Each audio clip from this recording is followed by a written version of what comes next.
बिस्मिल्लाहिर्रहमानिर्रहीम। अस्सलाम वालेकुम। अपने यूट्यूब चैनल के साथ मैं हूँ नौशीन तारिक। व्यूवर्स,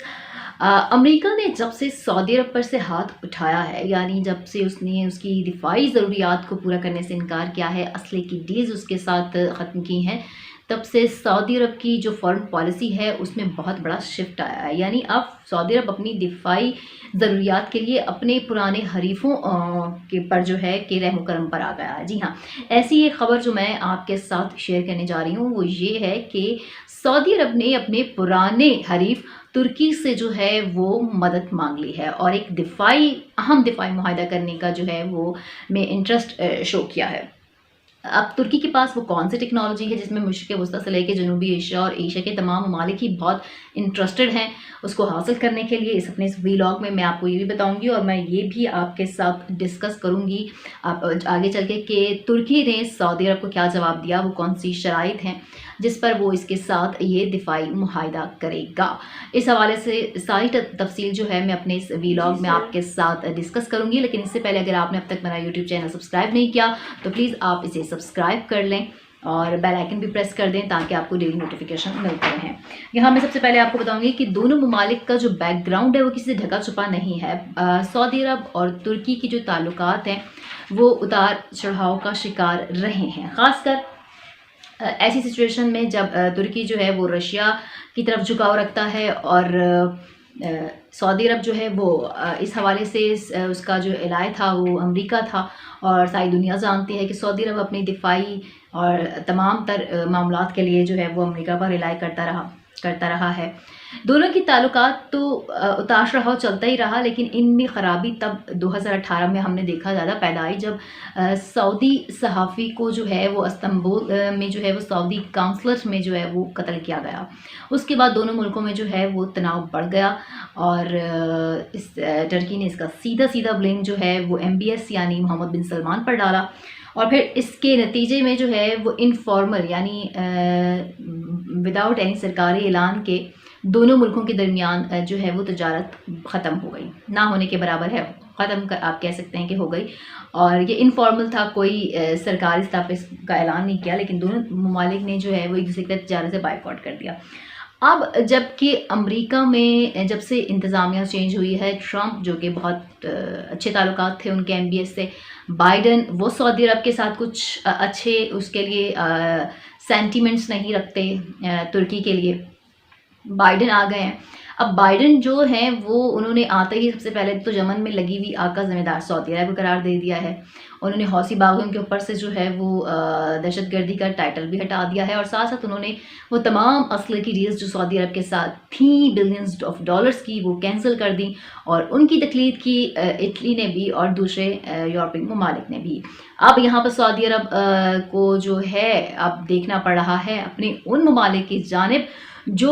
यूरोपीय ममालिक जैसी टेक्नोलॉजी रखते हैं और लेकिन थे उसके हरीफ। अब वो उनके रहम करम पर आ गया, वक्त यहाँ आ गया है कि सऊदी अरब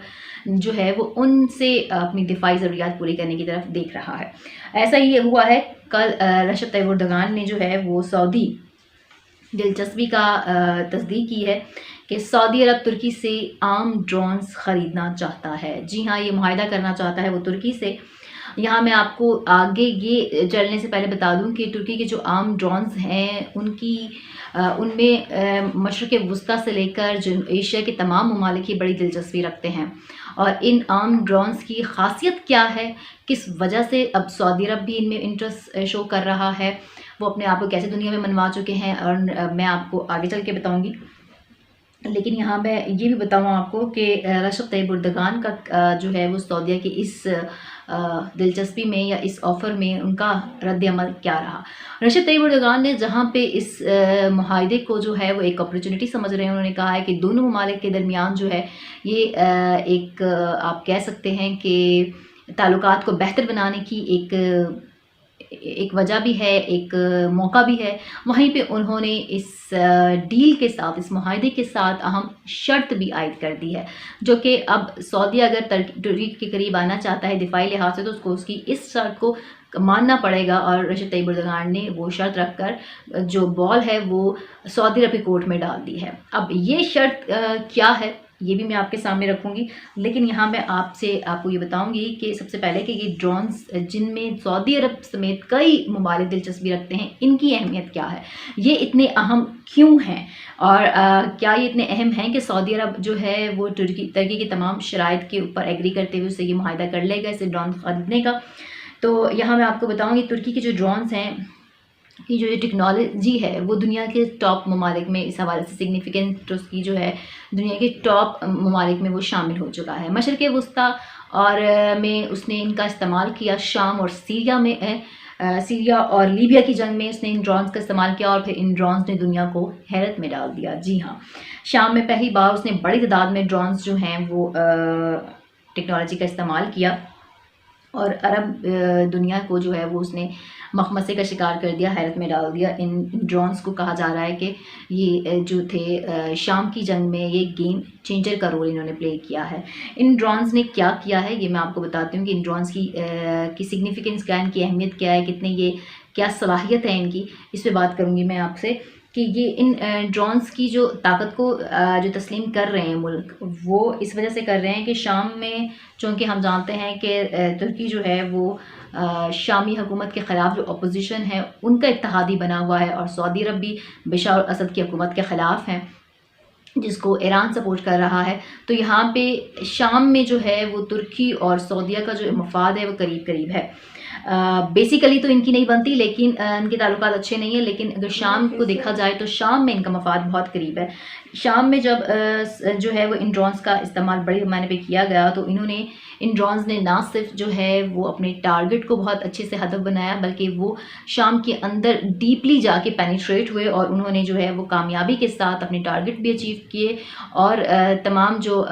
شامی حکومت اور اس کی جو افواج تھی اس کو مصیبت میں ڈال دیا۔ تب سے جو ہے وہ ان ڈرونز کی دنیا میں مانگ بڑھ گئی ہے۔ سعودی عرب بھی اب شامی جو ہے وہ ان ڈرونز کو حاصل کرنا چاہتا ہے، کیونکہ سعودی عرب کو اپنی سلامتی کے لیے خطرہ ہے حوثی باغیوں سے جو آئے دن اس کی آئل تنصیبات پر، اس کی سرحدوں پر جو ہے وہ ڈرون اٹیک کر رہے ہیں، بیلسٹک میزائلز داغ رہے ہیں،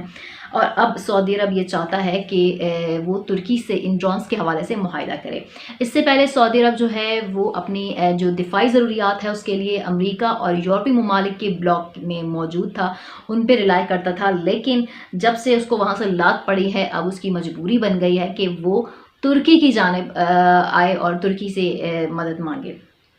پہلے یہ بھی کہا جا رہا تھا کہ وہ اس کے بعد کہ پاکستان کے ساتھ بھی اس کے تعلقات اتنے اچھے نہیں رہے ہیں MBS کے، تو ہو سکتا ہے کہ وہ ہمارے مخالف ملک انڈیا سے جو ہے وہ دفاعی ضروریات پورا کرے، اس کا بھی امکان ایک ماہرین کہہ رہے تھے، لیکن اب کھل کر یہ سامنے آ گیا ہے کہ اس نے جو ہے وہ ترکی سے اپنی دفاعی ضروریات پوری کرنے کے لیے کہہ دیا ہے، ایک دلچسپی کا اظہار کیا ہے کہ یہ ڈرونز خریدنے میں۔ اب یہ ہے کہ جب سے ترکی نے اس حوالے سے جو ان کے صدر ہیں رجب طیب اردگان، انہوں نے اس کو ایک اچھا موقع جانا ہے کہ دونوں ممالک کے درمیان جو تجارت بند ہوئی ہے جمال خشوگی کے قتل کے بعد، جو بہت زیادہ دونوں ممالک کے درمیان کشیدگی تھی، اس کو کم کرنے کا یہ موقع ہے۔ وہیں انہوں نے یہ کہا ہے کہ اگر تو سعودی عرب ترکی کی حریف ممالک کے ساتھ اپنے اتحاد کو خیر آباد کہہ دیتا ہے تو ترکی پھر اس معاہدے کی طرف جائے گا، یعنی وہ اپنے آرم ڈرونز کی ٹیکنالوجی بیچے گا سعودی عرب کو، اس کا معاہدے کرے گا۔ اب اس کی جو حریف ممالک ہیں، سب سے زیادہ جو ترکی کو اس بات پر سے وہ ناخوش ہے کہ اس وقت سعودی عرب میں جو ہے وہ ترکی کے حریف سب سے بڑے حریف یونان یعنی گریس کے ساتھ اس کی جو فضائی مشقیں ہیں وہ چل رہی ہیں سعودی عرب میں، اور اس پہ ترکی کوئی خاص خوش نہیں ہے، بلکہ جو ترکی کے صدر ہیں رجب طیب اردگان نے اس نے ناخوشگوار اس کو قرار دیتے ہوئے کہا ہے کہ اگر سعودی عرب ہماری طرف دفاعی ضروریت کے لیے آنا چاہتا ہے تو پھر ہم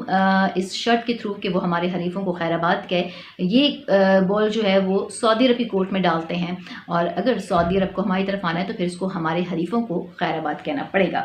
اور ہو سکتا ہے کہ گریس کے بعد یہ حریف امریکہ بھی ہو۔ اور امریکہ نے ویسے ہی یمن کی جنگ میں یو ٹرن لے کر، نہ صرف خود لے کر بلکہ اس کے ساتھ جو ممالک تھے فرانس، اٹلی وغیرہ، ان کو بھی اپنے ساتھ یو ٹرن لینے میں مجبور کیا ہے، ویسے ہی سعودی عرب کو وہاں پہ اکیلا کر دیا، اور اب سعودی عرب کو جو ہے وہ حوثی باغیوں سے شدید خطرہ ہے، کیونکہ وہ جنگ وہ آگ جو ईरान और सऊदी अरब की प्रॉक्सी के ज़रिए यमन में लगाई गई, उसने यमन को तो तबाह किया ही किया हुआ है, वो अब यमन से निकल कर जो है वो इन ममालिक की अपनी सरहदों तक पहुंच चुकी है, ख़ासकर सऊदी अरब में। हमने देखा कि पिछले दिनों उसकी ऑयल तनसीबात अरमाको पर जो है वो जो उसकी सबसे बड़ी ऑयल प्रोडक्शन का यूनिट है उस पर जो हमला हुआ, उसके बाद जो तेल की प्राइसेस थी एशियन मार्केट में वो आसमान को छूने लगी थी। अब देखना यह है कि सऊदी अरब इस हवाले से क्या फ़ैसला करता है, क्या वो तुर्की के ब्लॉक में आना चाहेगा। टर्की के ब्लॉक में आने का मकसद ये है कि फिर उसके पाकिस्तान के साथ भी ताल्लुकात नॉर्मलाइज हो जाएंगे। मेरी वीडियो पर अपनी आरा का इज़हार ज़रूर कीजिएगा। अपना बहुत ख्याल रखिएगा। पाकिस्तान ज़िंदाबाद।